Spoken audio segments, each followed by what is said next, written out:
Hello Merfolk fans, I'm Joe. Thanks for tuning into my channel. Last night I had a fun match against my friend Rich, who's playing his Scapeshift deck again. You can see the opening hands here. I lost the die roll, so I am going to be on the draw. I have a Wonderwine Hub and a Mutavault for my two lands, and then a lot of 2-drop Lords requiring 2 blue. I have Kira requiring 2 blue, and Master Waves as a 4-drop, who's going to take a long time to get out of my hand. Against Scapeshift, we typically want to be as explosive as possible, get pressure on the board early, and try to win before they get to turns 6, 7, and 8. But being on the draw, I felt that there was a lot of power in this hand. We typically have Island Walk with a Lord on the table because Scapeshift plays, well, I know that Rich's version of Scapeshift is Temur Scapeshift with not just red and green but also blue, playing islands, turning on my Island Walk. So I decided this was a keep, being on the draw. I'm going to have 2 looks at the top of my deck, 2 draws to have a chance to draw into a blue source. So I can start playing my double blue spells as soon as possible. Looking at Rich's side of the table, actually, this is a really interesting hand. I would never think that Scapeshift deck, which is kind of a blend between a control deck and a combo deck, it just tries to get you, tries to take you off of your game with things like Lightning Bolt and Cryptic Commands and Snapcaster, Lightning Bolt, Snapcaster, Cryptic Commands, just long enough so that they can resolve Scapeshift when they'll sacrifice a whole bunch of lands, bring a Valakut, the Molten Pinnacle into play, along with 6 or more mountains, and just take my life total immediately down to 0. Now, he's going to choose to keep a 1-land hand, which is, for me, kind of wild. I wouldn't think that a controlling strategy would be happy with 1 land, but if we look a little bit deeper at what he's holding, we can see that he's going to suspend a Search for Tomorrow on turn 1. And then if he misses his land drop on his second turn, Search for Tomorrow will go down to 1 counter, and then regardless of what his second draw is on his third turn, he's going to get a second land from the resolved Search for Tomorrow. And with all the other pieces in his hand here, this actually looks pretty fantastic. So we both keep. Mine is a little sketchy because I don't have double blue, and Rich's is, you know, a tiny bit sketchy because of the 1 land, but as I explained, he's going to be able to hit his second land at least by turn 3 and follow up with Farseek to catch him up with some ramp. So I'll go ahead with the replay. Again, I lost the die roll, so I chose to keep, Rich chose to keep, and he cracks a Misty Rainforest, gets a Stomping Ground, goes down to 17 to suspend a Search for Tomorrow. And he passes the turn. I untap, sorry, I don't need to untap, but I draw a Minamo, which is great because now I have my 2 blue sources. Rich drew a Remand for the turn. So he doesn't get to draw his make a land drop on turn 2, which I found pretty curious. Again, I wouldn't have expected a Scapeshift deck to keep a 1-land hand. It was sort of novel to me that was even a possibility. I drew another Master of Waves, which is really clunky. Bring in the Wonderwine Hub, reveal the Master of the Pearl Trident, and play a Master of the Pearl Trident. Just trying to establish a board presence as quickly as possible. Okay, he bolts the Master, and we go to Rich's turn. Search for Tomorrow goes on the stack and resolves. Rich searches his library for a basic land. He gets an island and now has access to all 3 of his colors. He draws, let's see, another Scapeshift, casts and resolves Farseek. Looking for a Plains, Island, Swamp, or Mountain card, he gets an island, a Forest Island. I untap, draw a Curse Catcher for the turn, which is a little bit clunky. Since I have only 2 blue, I play Kira and pass the turn. I'm hoping that this is going to provide some protection for my creatures against future lightning bolts. Rich draws a fourth land, which for him is wonderful. With a handful of gas, he just needs these lands to get his spells going. Double Scapeshift is a little bit clunky, especially since I don't run any counterspells in my main. So he plays the Stomping Grounds tapped. I drew a Harbinger of the Tides for the turn, which is not very useful in this matchup beyond just the 2/2 Merfolk body. Rich doesn't play a lot of creatures, and the creatures that he does play are basically Snapcaster mages, and I don't really want to bounce that guy. I attack for Kira with 2.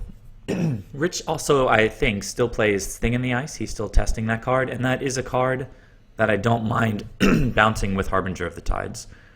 If we pause here for a second, we can see that Rich just remanded my attempt to cast a Master of the Pearl Trident.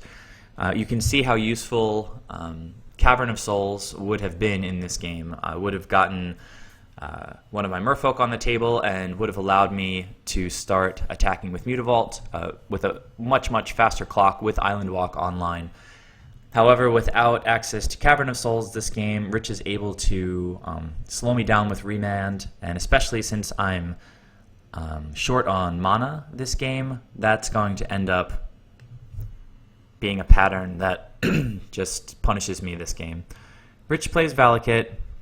I untap and draw a Spreading Seas.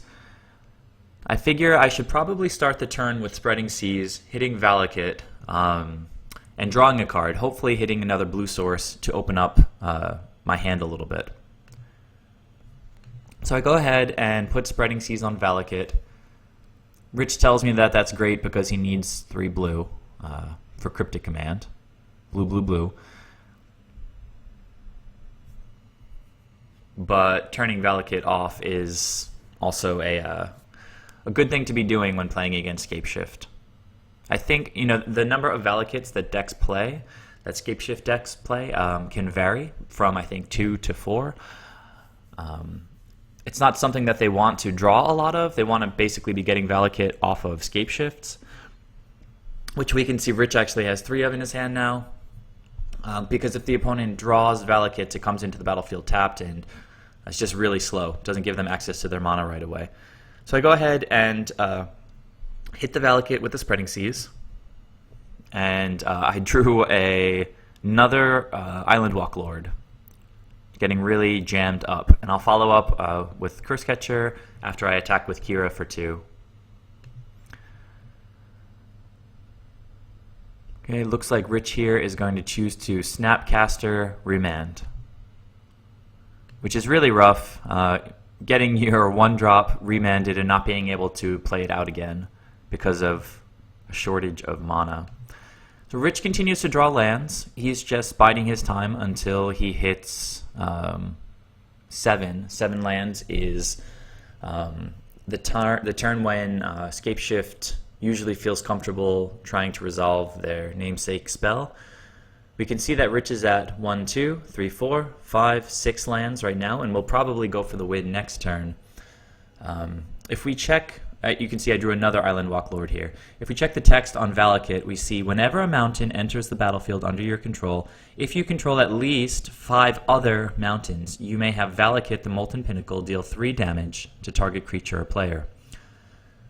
So the way that this works actually with Scapeshift is you resolve Scapeshift and you can sacrifice any number of lands. Search your library for, I'm going to pause the game here and just look for a second at Scapeshift.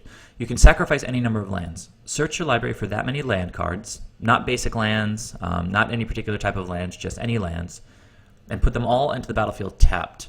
Now since this is typically a game-winning effect for Scapeshift, they don't really care about the fact that it comes into that they come into play tapped.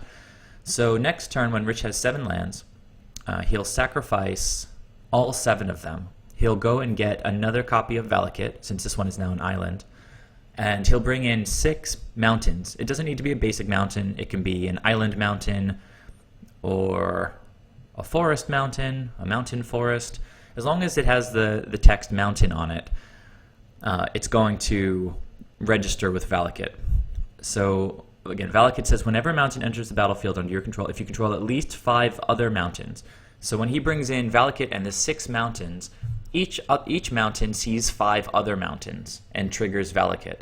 So all 6 of the mountains that come in will trigger Valakut. So you get 6 triggers, each one dealing 3 damage to a target creature or player. We can see that Snapcaster Mage is actually really vital in this particular game in resolving a lethal Scapeshift as fast as possible, because he took me down from 20 to 18, which makes a turn, well, a Scapeshift with 7 lands lethal, because, as I just mentioned, if you sacrifice 7 lands, bring in a Valakut, and 6 mountains, the 6 mountains will provide 6 triggers each at 3 damage for exactly 18. This is something that Merfolk usually can take advantage of against Scapeshift by getting an extra turn that other decks would not be able to have access to, because we don't play shock lands and fetch lands.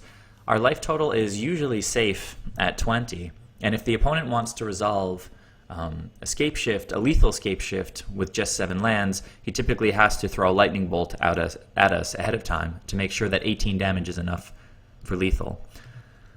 So I go ahead and try to cast a Master of the Pearl Trident here. A little bit lazy. This is my first main phase. I probably should have attacked with Kira first, since now he can tap Kira and counter Master of the Pearl Trident. But I'm not exactly sure what Rich's reasoning is, but he decides to counter my Master and bounce my Mutavault. So I decide that's fine. I replay the Mutavault, attack with Kira for 2. Rich goes down to 11. Okay, we can say he does, in fact, still play Thing in the Ice. And with his 7th land here, 1, 2, 3, 4, 5, 6, 7, he can play that 7th land, cast Scapeshift. I just want him to show me a second Valakut to know that he has it in the deck. He shows it to me, and I scoop the game. Okay, so that was game 1. We can see I got really stuck on lands. Let's go ahead to game 2 and see how that one went. Okay, this is a solid opening 7 for Merfolk. We can see here that Rich has 2 lands, a Suspended Search for Tomorrow on turn 1, Farseek on turn 2, access to Ancient Grudge to destroy any Ether Vials that I might draw and play, a Dispel to counter any of my counter magic, and a Scapeshift to potentially win the game at a later point. I have access to 2 blue. I have an Island Walk Lord, 2 other lords, a Silver Gill for some card draw, and a Master of Waves. So I'm feeling pretty good about this hand, and I decide to keep. Rich also keeps. I play the Wanderwine Hub tapped because I don't need to reveal any information. I don't have any 1-drops to play, and I don't expect I'll need to counter anything that Rich can do on turn 1. His best play is to suspend Search for Tomorrow, and you can't counter suspension, I guess, spells when you try to suspend them. They can't be countered until they actually try to resolve, when all of the counters are removed. So I play Wanderwine Hub tapped, since I know that I can afford to represent at this point that I don't have any interaction. So Rich draws another land, which for Scapeshift is always good. Okay, I'm going to untap. I draw a Cavern of Souls, which is great. I mentioned last game that this is really, really useful in this matchup. Play Silvergill Adept, revealing Marrow Regery, because I'm going to be likely to try to resolve that guy next turn. And I drew a 4th land, which is nice because Master of Waves needs that at some point. Okay, Rich untaps. Is going to take a counter off of Search for Tomorrow and draw a card. He draws another land, which, again, is always good for Scapeshift. And it looks like this turn Rich is going to try for Farseek. Okay, so he taps 2 mana, resolves Farseek. Now Farseek is a pretty cool effect. It seems at first that it's only saying you can get basics. Search your library for a plains, island, swamp, or mountain card. But then, when you think about it a little bit more, you realize that Breeding Pool is a forest and an island. So, under Farseek's text, it says search your library for plains, island, swamp or mountain card. So Breeding Pool qualifies. Virtually, any shock land will qualify under Farseek. The only land you can't search for is a forest. And if you're playing a dual land, a shock land, if it is a forest, it will inevitably include one of these other types. So for ramping, Farseek is really effective because it lets you grab dual lands. So you get access to 2 of your colors at once. And it comes into play tapped. There's no choice there. You can't choose to shock yourself since Farseek specifies it enters the battlefield tapped. Okay, so that was the end of Rich's turn. I untap, take a draw for the turn. It's a 5th land, which is not optimal, but it is a Mutavault. I go ahead and play the Mutavault because against decks running counterspells, I don't want them to know until the last possible moment that I have access to Cavern of Souls. Rich being tapped out that turn, I didn't have to be afraid of getting my Meroregery remanded. So instead, I played Mutavault for now, potentially having access to another attacker next turn, and potentially surprising Rich with an uncounterable creature next turn. So Rich untaps, is going to resolve his search for tomorrow, continuing to get lands onto the table.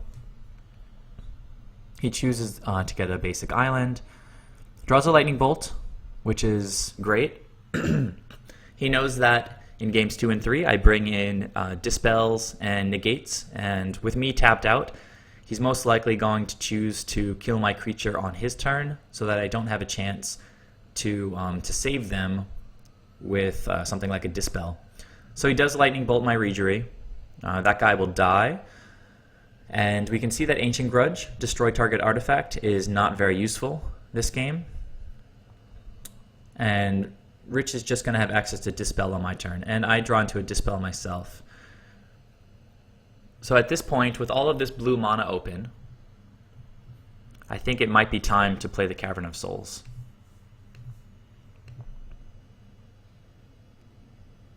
So after some thought, I decide to play the Cavern of Souls, naming Merfolk, of course.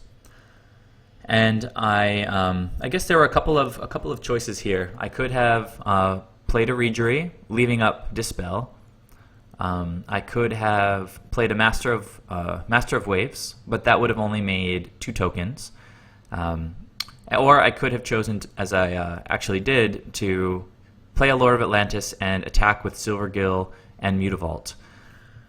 With Rich tapped out of red mana, I realized it was an opportunity, even if he does have a Lightning Bolt in hand, to just push some damage and get in with a buffed Mutavault and Silvergill Adept for 6 damage this turn, and not really try to worry at all about any counter magic he might have. Since I have Cavern of Souls, I'll just play Lord of Atlantis and attack.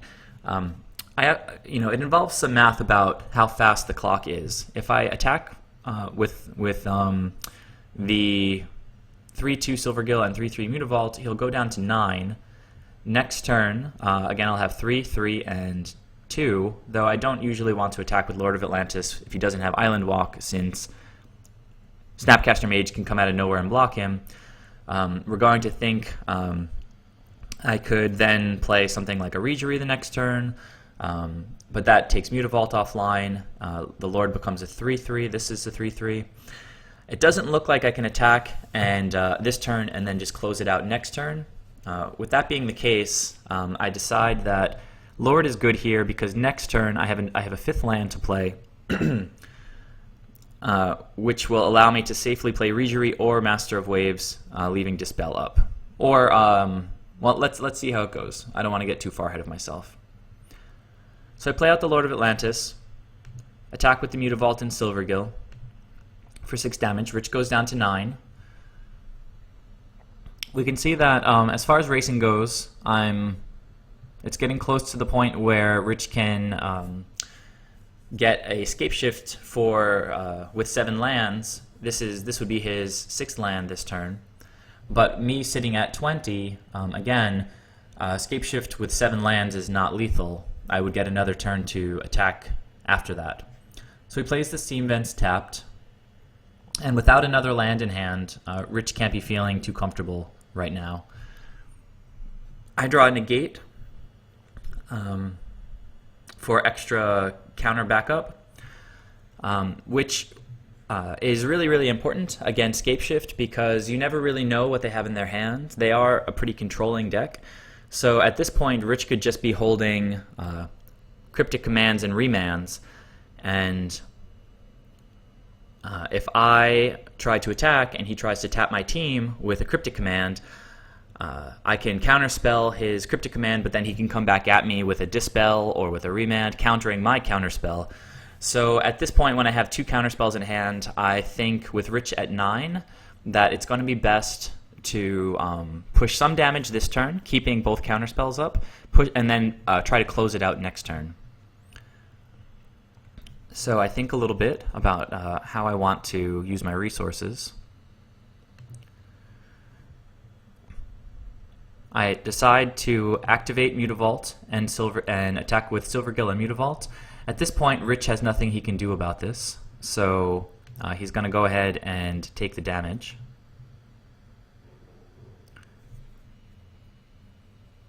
So I attack for 6. Rich takes the 6, goes down to 3, and you can see I have 3 mana up to have access to Dispel and Negate. If Rich played a 7th land and tried to resolve Scapeshift, I would probably go all in on my counterspells, only because he can use the Valakut triggers not only to hit my life total, but to hit my creatures too.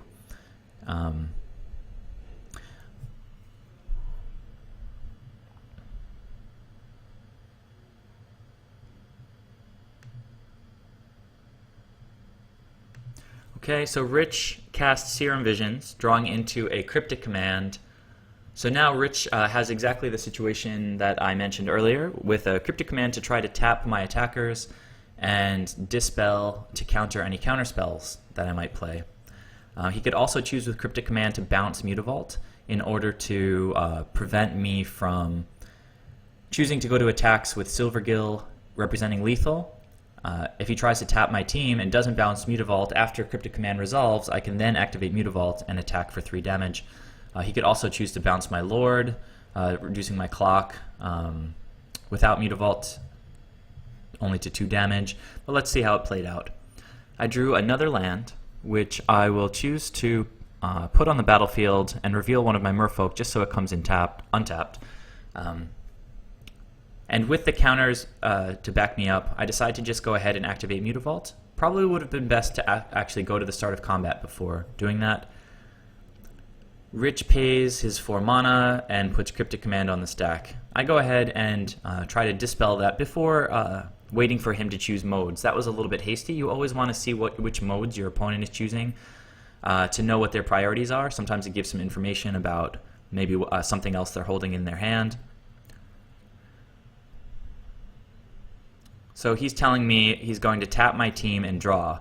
Now that he's seen that I've already activated the Mutavault, it's not a threat.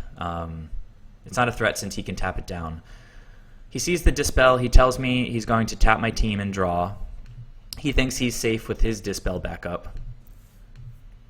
And then I follow up with a Negate countering his Dispel. So it was Cryptic Command, tap your team, Dispel countering Cryptic Command. Dispel countering Dispel, and then Negate countering either Cryptic Command or Dispel. So Rich wasn't expecting that. He says, wow. Double counter backup. Yep, so you can see the effectiveness of the 6 counterspells that I bring in for games 2 and 3 against control and combo decks. So that was game 2. We're going to go ahead to game 3 and see how this one wraps up. Opening hands, we can have a look. On the Merfolk side, things are pretty solid. We have 2 blue mana and Mutavault for mana and another body to attack.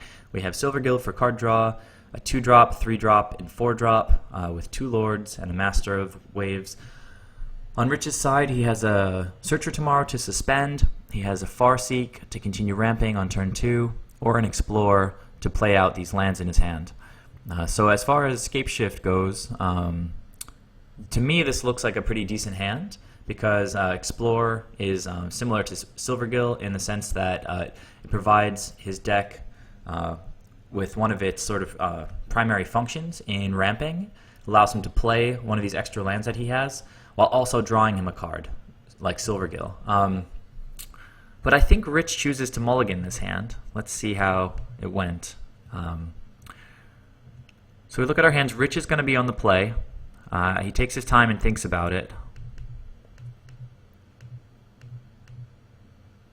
Okay, so he did choose to mulligan. I tell him that I'll keep. I like my hand. And in the end, I think Rich chose to keep this hand. It has Escape Shift. It has a Thing in the Ice, but with no access to blue mana, it's a little bit awkward. Actually, this is an extremely awkward hand. 3 lands, Escape Shift, a Lightning Bolt, Thing in the Ice, and he does get a Scry, but I don't know that that's going to help him too much. I asked him at this point about Thing in the Ice because I haven't seen it for the entire match, and here it is in his hand. I guess I'll get to see it this game. Alright, so Rich starts with Cinderglade tapped. I go ahead on my turn. I draw an Ether Vial, which is obviously a great thing to play on turn 1. Rich doesn't have the Ancient Grudge in hand this game. He untaps, draws a Search for Tomorrow. He really wanted blue mana that turn, I think, so that he could play Thing in the Ice. Goes ahead and suspends Search for Tomorrow with 2 counters and plays a Stomping Ground tapped.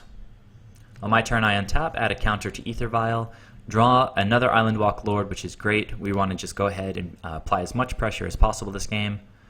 I play the Wanderwine Hub, reveal the Silvergill Adept, play the Silvergill Adept, revealing Lord of Atlantis, and draw a card. It's a negate, which we always love to see in this matchup. We need some interaction with Scapeshift, the spell, because it's a 1-card win condition. And it's great to be able to have some interaction with that. Okay, so Rich plays Boseiju tapped. This is a very cool card. It says tap and pay 2 life. Add 1 colorless mana to your mana pool. If that mana is spent on an instant or sorcery spell, that spell cannot be countered by spells or abilities. This is sort of like a Cavern of Souls, but for spells. If Rich really needs to resolve his Scapeshift, he can pay 2 life and use that 1 colorless mana as part of Scapeshift's generic casting cost, and it'll resolve through any counter spells. He could also use Boseiju if he really needs to resolve a Cryptic Command to tap my team down and prevent me attacking for lethal damage. So Boseiju is a really interesting card for decks that absolutely have to resolve certain spells. So on my turn, I'm going to untap and put a 2nd counter on my Ether Vial. I drew a 4th land, which is nice because we can use that to play Master of Waves. This turn, let's see, I think about it a little bit, decide to play the Mutavault. Rich doesn't have blue mana yet, so I don't have to worry about things getting countered. Attack with Silvergill. Rich will hit my Reejerey with a Lightning Bolt. Nothing I can do about that. Even if I bring in an Island Walk Lord, it'll only make 3 toughness, so he'd still die. I bring in a Lord just to make sure that the 3 damage gets across with 3 cards in hand. I can't imagine Rich has another Lightning Bolt, but if he did, I have more cards and I can continue pushing damage. So Rich is resolving Search for Tomorrow here, and he can finally get his blue mana. He gets an island and draws a 3rd Scapeshift, which is pretty terrible. Plays Thing in the Ice, and it's going to pass the turn. I untap, leave Ether Vial on 2, draw a Dispel. So just like last game, I have double counter spell backup, but with Rich obviously off of his game a little bit, and with me trying to apply as much pressure as possible, I don't need to leave both of these counter spells up. So I go ahead and use Ether Vial to bring in the Master of the Pearl Trident. I'll use Island to activate Mutavault and attack for 4, 4, and 3 for 11 damage, putting Rich down to 6 and threatening to close the game out next turn with counterspell backup on Rich's turn to counter anything like a Anger of the Gods that might clear my board. So Rich draws a Serum Vision, gives him one more look at the top of his deck, and let's see what that 1 card is that he draws. He drew another Serum Vision, which he doesn't have mana to cast. So I could have countered the Serum Visions, but it could have been a bluff. He could have had an Anger of the Gods in hand already, and it would have been really silly to waste my negate on Serum Visions. So, sorry, I should note that during the game I realized that something like an Anger of the Gods would have been uncounterable with Boseiju on the table, but Rich would have had to take 2 life to cast the spell, in which case I can keep attacking with Mutavault, get Master of Waves on the table. But as it went, he didn't draw into his board wipe, and he has to scoop. So yeah, we can see that Scapeshift got a really bad mulligan that game, really difficult, really clunky with no blue mana. But I think it was a bad mulligan. As I commented on his opening 7, he had 4 lands, which Scapeshift has no problem with. He had ramp spells and draw spells, so I think he probably should have kept it 7 this game. But as it went, Merfolk triumphed. Merfolk took the day, and that's really all that matters. So thanks for watching. Hope you guys enjoyed it, and I'll catch you in the next video. Later.